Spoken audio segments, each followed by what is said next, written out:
L'œuvre de Dieu, le tempérament de Dieu et Dieu lui-même. 2. N'aie aucune appréhension sur les épreuves de Dieu.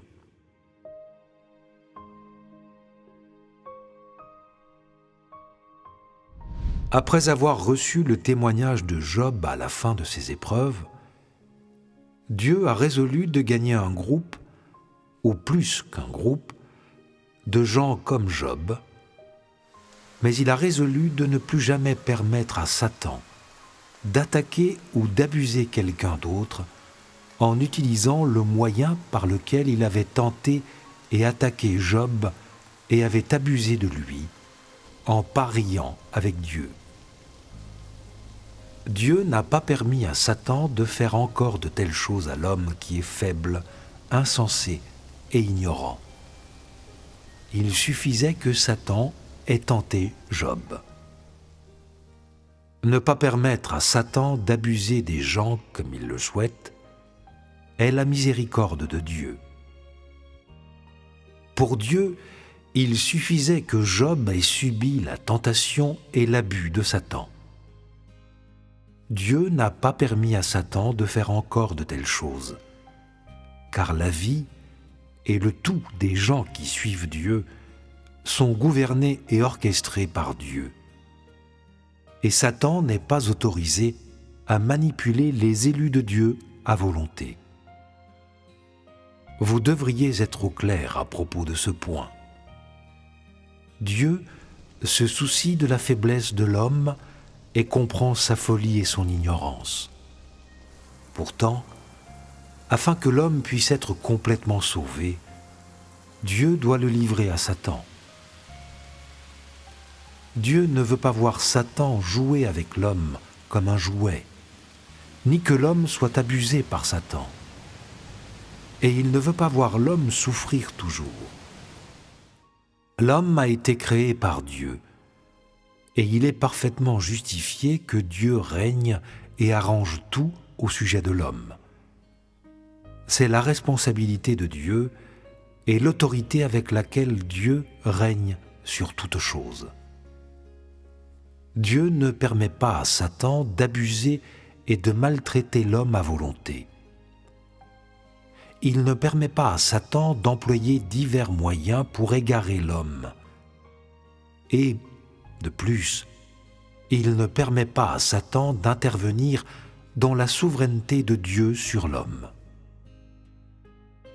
Il ne laisse pas non plus Satan piétiner et détruire les lois par lesquelles Dieu règne sur toute chose, sans parler de la grande œuvre de Dieu, de la gestion et du salut de l'humanité.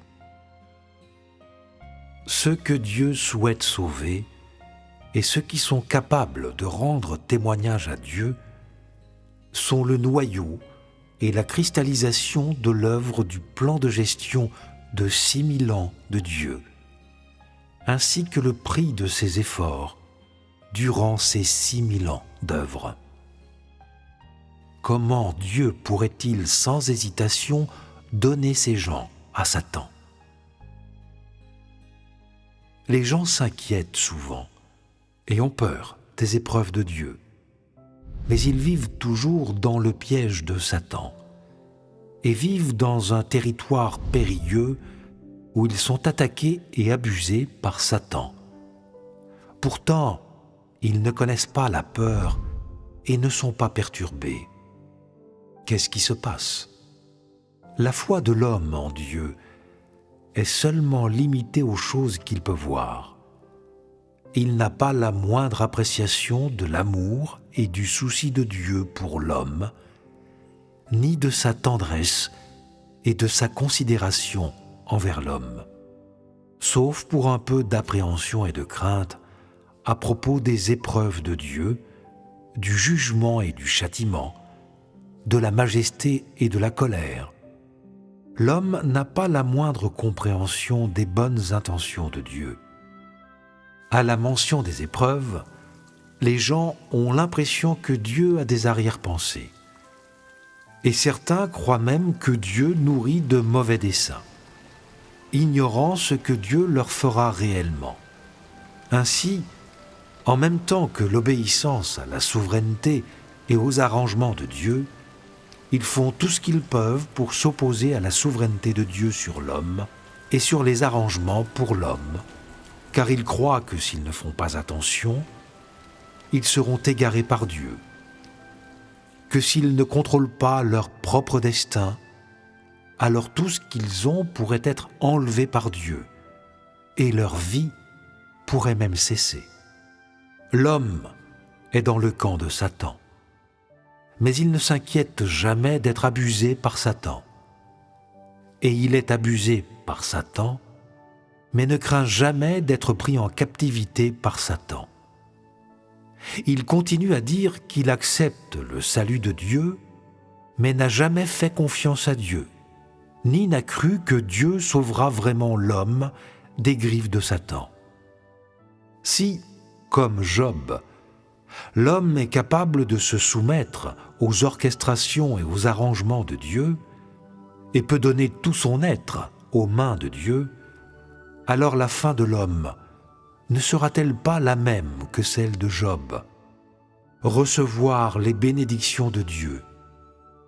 Si l'homme est capable d'accepter le règne de Dieu et de s'y soumettre, qu'y a-t-il à perdre? Et donc, je suggère que vous soyez prudent dans vos actions et prudent envers tout ce qui est sur le point de vous advenir.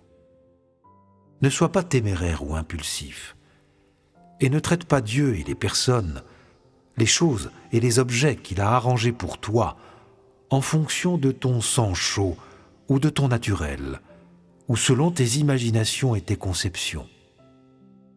Vous devez être prudent dans vos actions et vous devez prier et chercher plus pour éviter d'inciter la colère de Dieu. Souviens-toi de cela.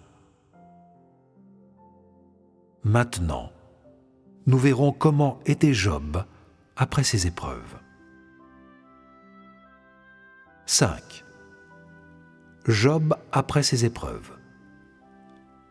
Job, chapitre 42, versets 7-9.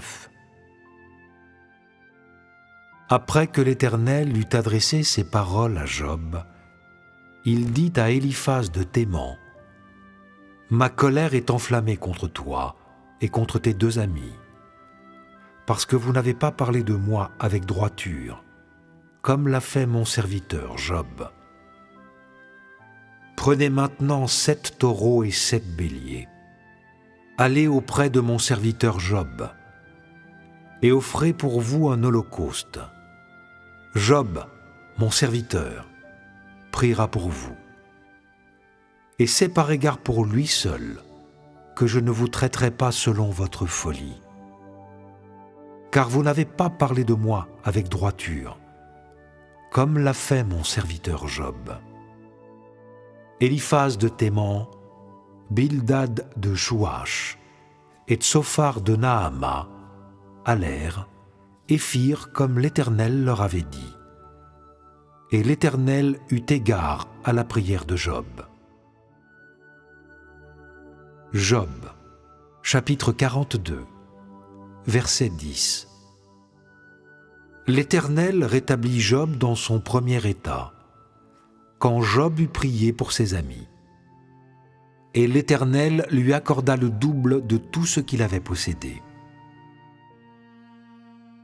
Job, chapitre 42, verset 12. Pendant ces dernières années, Job reçut de l'Éternel plus de bénédictions qu'il n'en avait reçues dans les premières. Il posséda 14 000 brebis, 6 000 chameaux, 1 000 paires de bœufs et 1 000 ânesses. Job, chapitre 42, verset 17. Et Job mourut âgé et rassasié de jours. Dieu regarde avec affection ceux qui craignent Dieu et qui s'éloignent du mal, tandis que Dieu considère comme abjects ceux qui sont insensés.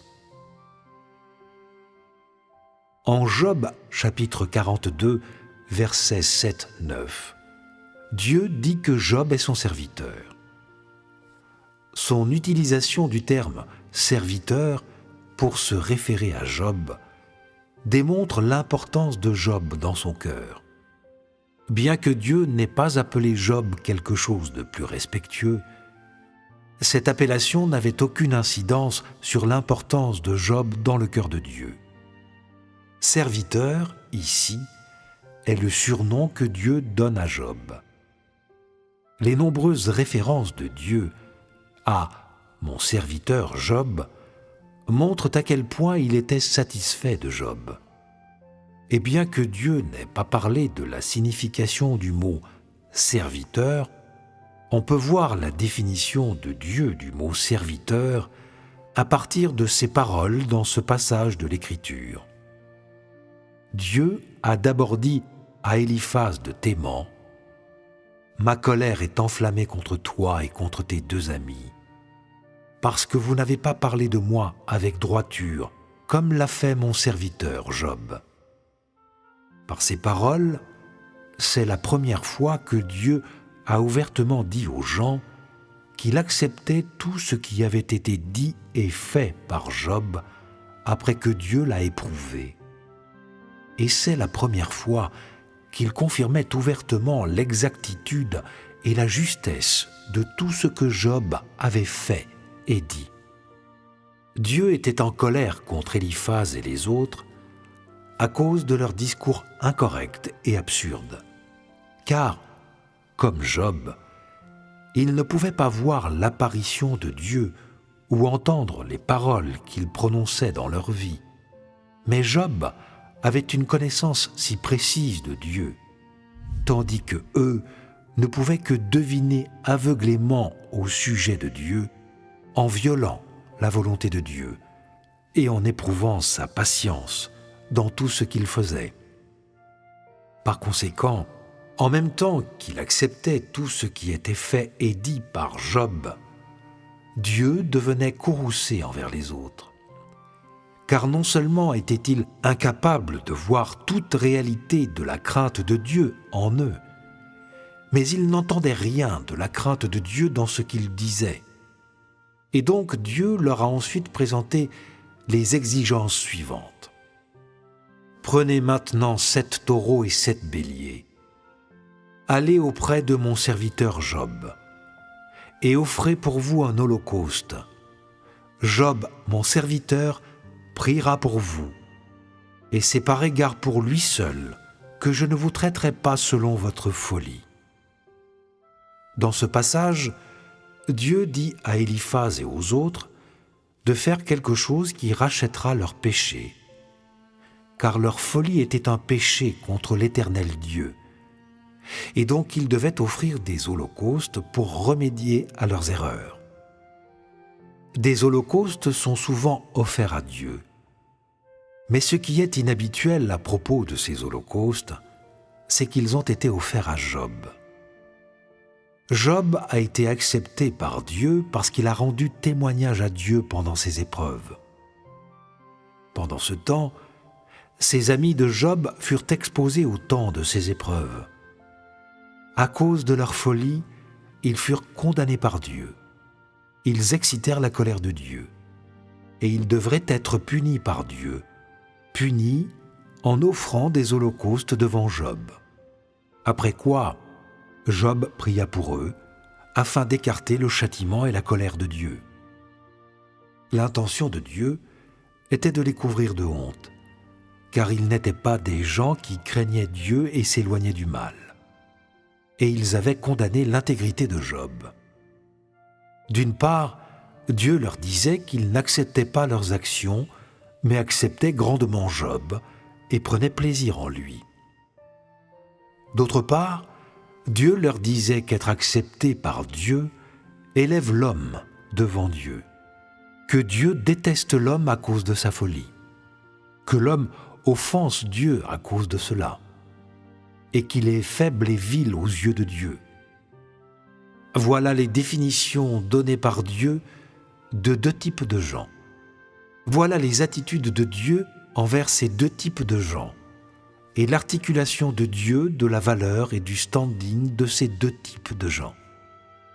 Même si Dieu a appelé Job son serviteur, aux yeux de Dieu, ce serviteur était aimé et il avait reçu l'autorité de prier pour les autres et de leur pardonner leurs erreurs. Ce serviteur pouvait parler directement à Dieu et se présenter directement devant Dieu. Son statut était plus élevé et plus honorable que celui des autres. C'est le vrai sens du mot serviteur prononcé par Dieu.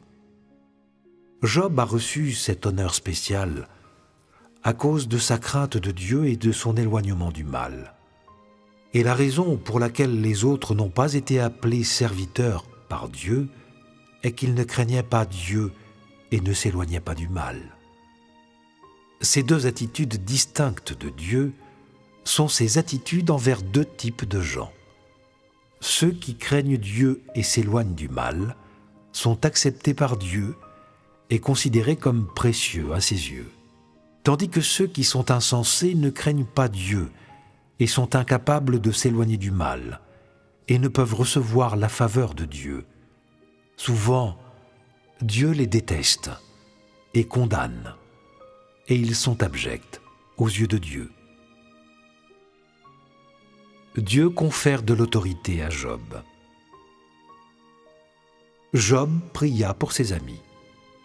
Et ensuite, à cause des prières de Job, Dieu ne les a pas traités comme il convenait selon leur folie. Il ne les a pas punis, ni ne leur a imposé aucune rétribution. Et pourquoi ? Parce que les prières du serviteur de Dieu, Job, pour eux, étaient parvenues à ses oreilles. Dieu leur a pardonné parce qu'il a accepté les prières de Job. Et que voyons-nous en cela ? Quand Dieu bénit les hommes, il leur donne beaucoup de récompenses. Et pas seulement matérielles non plus. Dieu leur donne aussi l'autorité et le droit de prier pour les autres. Et Dieu oublie et ignore les transgressions de ces hommes parce qu'il entend ces prières. Telle est l'autorité même que Dieu a donnée à Job. Par la prière de Job, pour mettre fin à leur condamnation, l'Éternel a couvert ces hommes stupides de honte, ce qui, bien sûr, était sa punition spéciale pour Éliphaz et les autres. Job est béni une fois de plus par Dieu et n'est plus jamais accusé par Satan. Parmi les déclarations de l'Éternel Dieu, il y a les paroles « Vous n'avez pas parlé de moi avec droiture, comme l'a fait mon serviteur Job. » Qu'est-ce que Job avait dit ? C'est ce dont nous avons parlé précédemment, ainsi que des nombreuses pages de paroles du livre de Job, contenant les paroles de Job. Dans toutes ces nombreuses pages de paroles, pas une seule fois Job a-t-il des plaintes ou des appréhensions au sujet de Dieu. Il attend simplement le résultat. C'est cette attente qui est son attitude d'obéissance, grâce à laquelle, et grâce aux paroles qu'il a dites à Dieu, Job a été accepté par Dieu. Quand il a enduré des épreuves et souffert des difficultés, Dieu était à ses côtés. Et bien que ces difficultés n'aient pas été atténuées par la présence de Dieu, Dieu a vu ce qu'il souhaitait voir et a entendu ce qu'il souhaitait entendre. Chacune des actions et des paroles de Job a atteint les yeux et les oreilles de Dieu. Dieu a entendu et il a vu. C'est un fait. La connaissance que Job avait de Dieu et ses pensées au sujet de Dieu dans son cœur en ce temps-là, pendant cette période, en fait, n'était pas aussi spécifique que celle des gens d'aujourd'hui.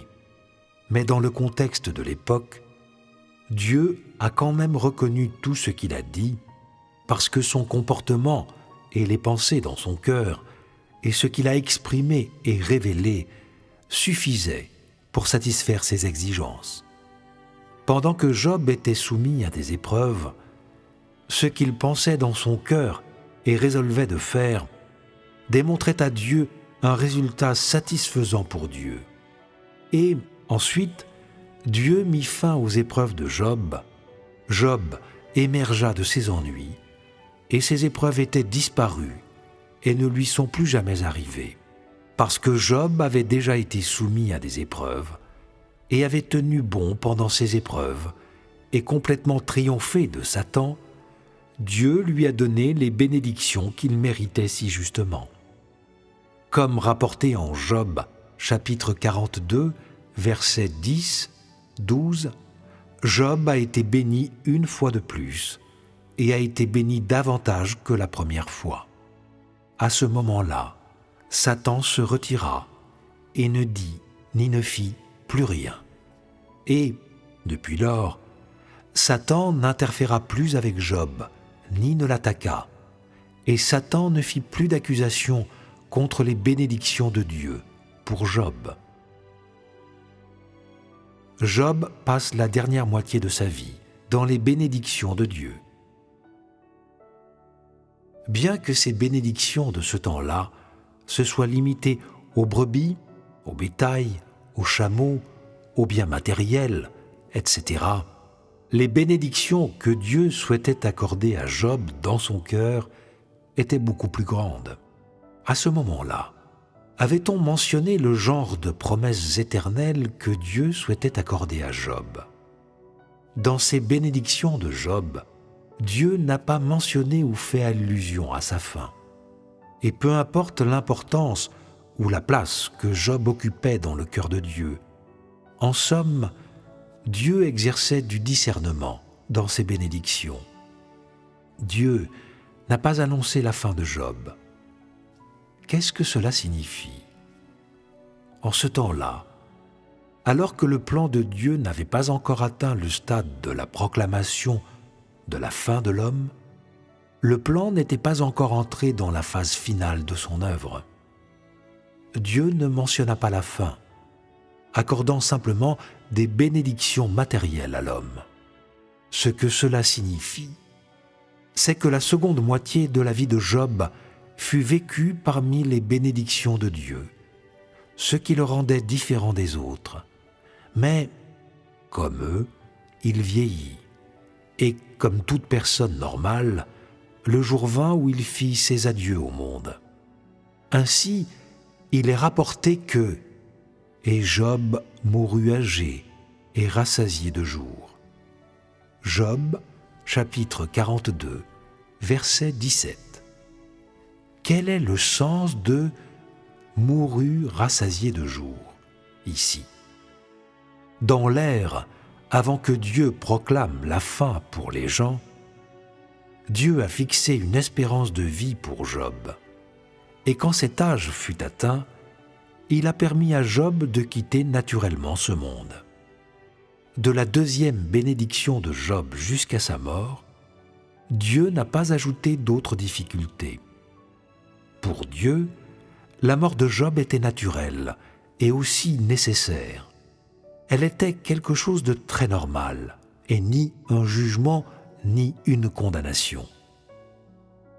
Pendant qu'il était vivant, Job adorait et craignait Dieu. En ce qui concerne sa fin après sa mort, Dieu n'a rien dit et n'a fait aucun commentaire à ce sujet. Dieu est judicieux dans ce qu'il dit et fait. Et le contenu et les principes de ses paroles et de ses actions sont conformes avec l'étape de son œuvre et avec la période dans laquelle il œuvre. Quel genre de fin quelqu'un comme Job avait-il dans le cœur de Dieu? Est-ce que Dieu avait pris une quelconque décision dans son cœur? Bien sûr. Seulement, c'était inconnu de l'homme. Dieu ne voulait pas le dire à l'homme, et il n'avait aucune intention de le dire à l'homme. Et ainsi, parlant superficiellement, Job mourut rassasié de jours, et telle fut la vie de Job. La valeur vécue par Job au cours de sa vie. La vie de Job avait-elle une valeur? Où était la valeur? Pourquoi dit-on qu'il a vécu une vie de valeur? Pour l'homme, quelle était sa valeur? Du point de vue de l'homme, il représente l'humanité que Dieu souhaite sauver, en portant un témoignage retentissant pour Dieu devant Satan et les gens du monde. Il a accompli le devoir censé être accompli par une créature de Dieu et a donné l'exemple et a servi de modèle pour tous ceux que Dieu souhaite sauver, permettant aux gens de voir qu'il est tout à fait possible de triompher de Satan en se fiant à Dieu. Et pour Dieu, quelle était sa valeur? Pour Dieu, la valeur de la vie de Job se trouve dans sa capacité à craindre Dieu, à adorer Dieu, à témoigner des actes de Dieu et à louer les actes de Dieu, apportant à Dieu du réconfort et quelque chose duquel jouir. Pour Dieu, la valeur de la vie de Job était aussi dans la façon dont, avant sa mort, Job a subi des épreuves, a triomphé de Satan et a rendu un témoignage retentissant à Dieu devant Satan et les gens du monde, glorifiant Dieu parmi les hommes, réconfortant le cœur de Dieu et permettant au cœur désireux de Dieu d'observer un résultat et de voir de l'espoir. Son témoignage a établi un précédent concernant la capacité de tenir bon dans son témoignage pour Dieu et le pouvoir de couvrir Satan de honte au nom de Dieu dans l'œuvre de gestion de l'humanité par Dieu. N'est-ce pas la valeur de la vie de Job? Job a apporté du réconfort au cœur de Dieu. Il a donné un avant-goût du plaisir d'être glorifié et a fourni un merveilleux début au plan de gestion de Dieu. Et dès lors, le nom de Job est devenu un symbole pour la glorification de Dieu et un signe que l'humanité a triomphé de Satan. Ce que Job a vécu au cours de sa vie et son triomphe remarquable de Satan sera toujours chéri par Dieu, et son intégrité, sa droiture et sa crainte de Dieu seront vénérés et imités par les générations à venir. Il sera toujours chéri par Dieu comme une perle impeccable et lumineuse, et il est aussi digne d'être chéri par l'homme. Maintenant, regardons l'œuvre de Dieu pendant l'ère de la loi. D. Les règles de l'ère de la loi. 1. Les 10 commandements. 2. Les principes pour construire des autels. 3. Les règles sur le traitement des serviteurs. 4. Les règles sur le vol et la compensation. 5. L'observation de l'année sabbatique et des 3 fêtes. 6. Les règles sur le jour du sabbat. 7. Les règles pour les offrandes. A. Les holocaustes. B. Les offrandes de gâteaux. C. Les offrandes d'action de grâce. D. Le sacrifice d'expiation. E. Le sacrifice de culpabilité. F. Les règles pour les offrandes des prêtres.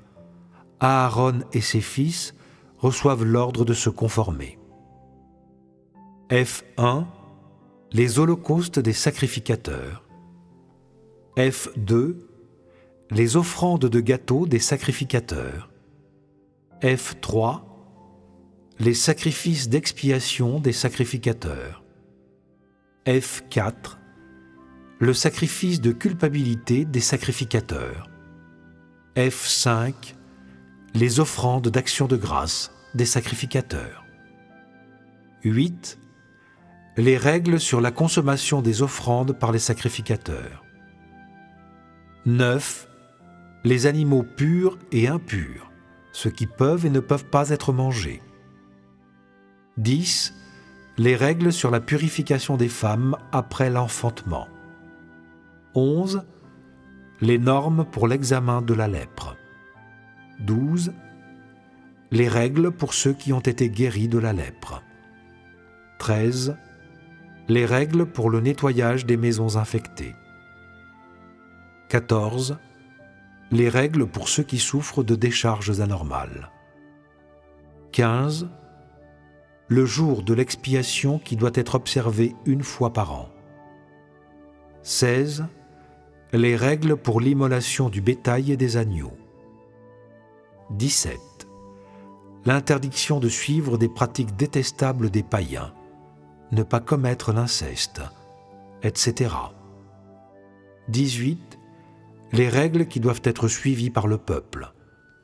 Vous serez saints pour moi, car je suis saint, moi, l'Éternel. 19. L'exécution de ceux qui sacrifient leurs enfants à Moloch. 20. Les règles sur le châtiment pour le crime d'adultère. 21. Les règles qui devraient être observées par les sacrificateurs. Les règles pour leur comportement quotidien. Les règles pour la consommation de choses saintes. Les règles pour faire des offrandes, etc. 22. Les fêtes qui devraient être observées. Le jour du sabbat, la Pâque, la Pentecôte, le jour d'expiation, etc. 23. Autres règles. Brûler les lampes, l'année du jubilé, la rédemption de la terre, faire des vœux, l'offrande de la dîme, etc.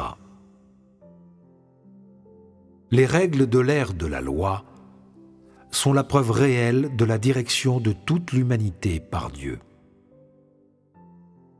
Donc, vous avez lu ces règles et ces principes de l'ère de la loi? Oui. Les règles englobent-elles une large gamme?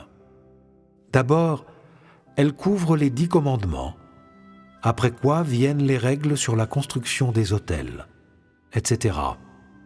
Ces dernières sont suivies par des règles pour observer le sabbat et observer les 3 fêtes, après quoi viennent les règles pour les offrandes. Avez-vous vu combien de types d'offrandes il y a?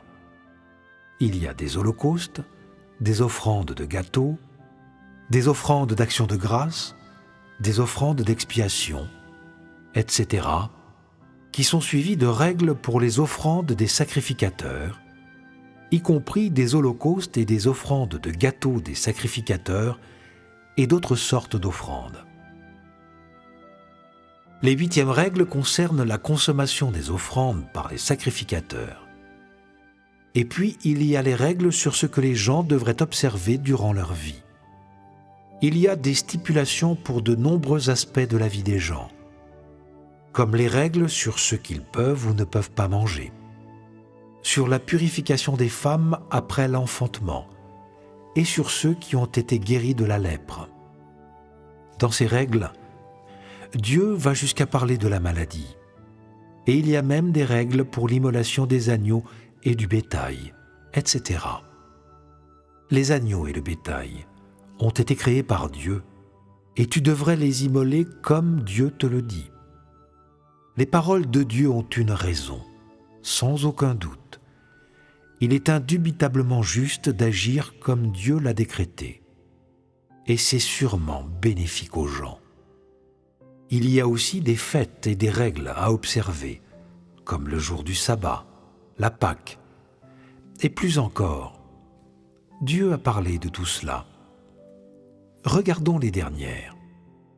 D'autres règles, brûler les lampes, l'année du jubilé, la rédemption du pays, les vœux, l'offrande de la dîme, etc. Est-ce que tout cela englobe une large gamme? La première chose dont on parle est la question des offrandes des gens.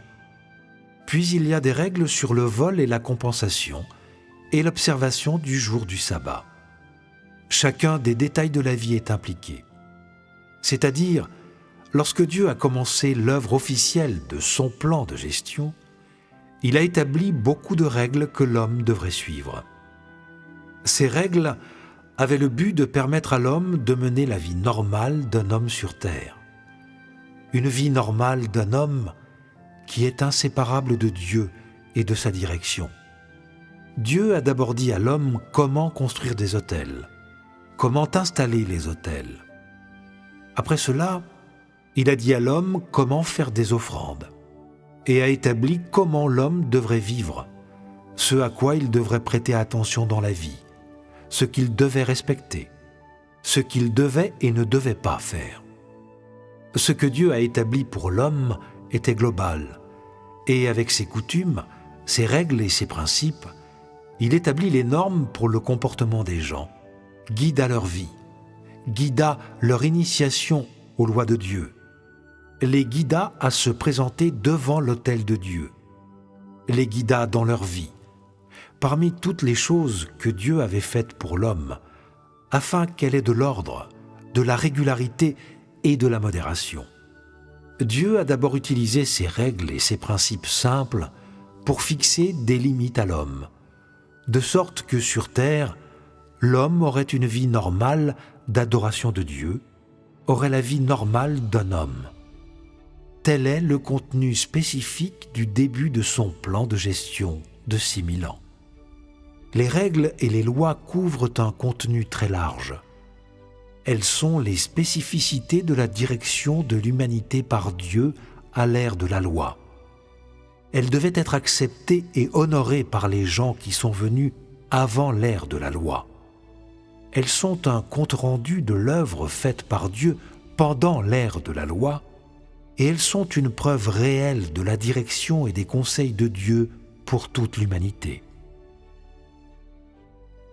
L'humanité est éternellement inséparable des enseignements et des apports de Dieu. Dans ces règles, nous voyons que l'attitude de Dieu envers son œuvre, envers sa gestion et envers l'humanité est sérieuse, consciencieuse, rigoureuse et responsable. Il fait l'œuvre qu'il doit faire parmi les hommes selon ses étapes, sans la moindre incohérence, disant les paroles qu'il doit dire à l'humanité sans la moindre erreur ou omission, permettant à l'homme de voir qu'il est inséparable de la direction de Dieu, et lui montrant à quel point tout ce que Dieu fait et dit est important pour l'humanité. Peu importe à quoi ressemble l'homme à l'ère suivante. En bref, au tout début, pendant l'ère de la loi, Dieu a fait ces choses simples. Pour Dieu, les concepts que les gens avaient de Dieu, du monde et de l'humanité dans cette ère étaient abstraits et opaques. Et même s'ils avaient des idées et des intentions conscientes, tout était obscur et incorrect. Et donc les hommes étaient inséparables des enseignements et des apports de Dieu pour eux. L'humanité au tout début ne savait rien. Et donc Dieu a dû commencer à enseigner aux hommes selon les principes de survie les plus superficiels et les plus élémentaires, et selon les règles nécessaires à la vie, imprégnant petit à petit le cœur de l'homme de ces choses, et donnant à l'homme une appréciation et une compréhension graduelle de la direction de Dieu, et un concept de base de la relation entre l'homme et Dieu à travers ses règles et à travers ses lois, qui étaient formées de paroles. Après avoir acquis cet effet, seulement alors Dieu put petit à petit faire l'œuvre qu'il ferait plus tard. Et ainsi ces règles et l'œuvre accomplie par Dieu pendant l'ère de la loi sont le fondement de son œuvre pour sauver l'humanité et la première étape de l'œuvre dans le plan de gestion de Dieu. Bien que Dieu ait parlé à Adam, à Ève et à leurs descendants avant l'œuvre de l'ère de la loi, ces ordres et ces enseignements n'étaient pas si systématiques ou spécifiques pour être donnés un par un à l'homme. Ils n'étaient pas écrits et ils ne sont pas devenus des règles. C'est parce qu'à ce moment-là, le plan de Dieu n'était pas allé aussi loin que cela. Ce n'est que lorsque Dieu aurait conduit l'homme à cette étape qu'il pourrait commencer à parler de ces règles de l'ère de la loi et commencer à faire en sorte que l'homme les accomplisse. C'était un processus nécessaire, et le résultat était inévitable. Ces simples règles et coutumes montrent à l'homme les étapes de l'œuvre de gestion de Dieu et la sagesse de Dieu révélée dans son plan de gestion. Dieu sait quel contenu et quels moyens employer pour commencer, quels moyens employer pour continuer, et quels moyens employer pour finir, afin qu'il puisse gagner un groupe d'hommes qui témoignent de lui, gagner un groupe d'hommes qui soient d'accord avec lui. Il sait ce qu'il y a dans l'homme, et il sait ce qui manque à l'homme. Il sait ce qu'il doit fournir, et comment il devrait conduire l'homme, et il sait aussi ce que l'homme devrait et ne devrait pas faire. L'homme est comme une marionnette. Même s'il n'avait aucune compréhension de la volonté de Dieu, il ne pourrait s'empêcher d'être conduit par l'œuvre de gestion de Dieu, étape par étape, jusqu'à aujourd'hui. Le cœur de Dieu n'était pas brumeux à propos de ce qu'il devait faire. Il y avait dans son cœur un plan très clair et très exact, et il accomplissait l'œuvre qu'il souhaitait faire, selon ses étapes et son plan, progressant du superficiel au profond. Même s'il n'a pas indiqué l'œuvre qu'il devrait faire plus tard, son œuvre subséquente continua à être accomplie et à progresser en stricte conformité à son plan, ce qui est une manifestation de ce que Dieu a et est aussi l'autorité de Dieu. Peu importe quelle étape de son plan de gestion il réalise, son tempérament et son essence le représentent. Cela est absolument vrai. Indépendamment de l'ère ou de l'étape de l'œuvre, du genre de personne que Dieu aime, du genre de personne qu'il déteste, son tempérament et tout ce qu'il a et est ne changeront jamais. Même si ces règles et ces principes que Dieu a établis durant l'œuvre de l'ère de la loi semblent très simples et superficiels aux gens d'aujourd'hui, et même s'ils sont faciles à comprendre et à réaliser, il y a toujours la sagesse de Dieu en eux, et il y a toujours le tempérament de Dieu et ce qu'il a et est. Car dans ces règles apparemment simples sont exprimées la responsabilité et l'attention de Dieu envers l'humanité et l'essence exquise de ses pensées, permettant à l'homme de vraiment réaliser le fait que Dieu règne sur toutes choses et que toutes choses sont contrôlées par sa main. Peu importe combien de connaissances que l'humanité maîtrise, ou le nombre de théories ou de mystères qu'elle comprenne, rien de tout cela ne peut remplacer son apport à l'humanité et sa direction de l'humanité. L'humanité sera toujours inséparable de la direction de Dieu et de l'œuvre personnelle de Dieu. Telle est la relation inséparable entre l'homme et Dieu. Peu importe que Dieu te donne un commandement ou une règle, ou qu'il te fournisse la vérité pour comprendre sa volonté. Peu importe ce qu'il fasse, le but de Dieu est de guider l'homme vers un beau lendemain. Les paroles prononcées par Dieu et l'œuvre qu'il accomplit sont à la fois la révélation d'un aspect de son essence et la révélation d'un aspect de son tempérament et de sa sagesse. Elles sont une étape indispensable de son plan de gestion. Cela ne doit pas être négligé. La volonté de Dieu est dans tout ce qu'il fait. Dieu ne craint pas les remarques déplacées. Il n'a pas peur des conceptions ou des pensées de l'homme à son égard. Il fait simplement son œuvre et continue sa gestion, conformément à son plan de gestion, sans contrainte de toute personne, affaire ou objet. Voilà, c'est tout pour aujourd'hui. À la prochaine.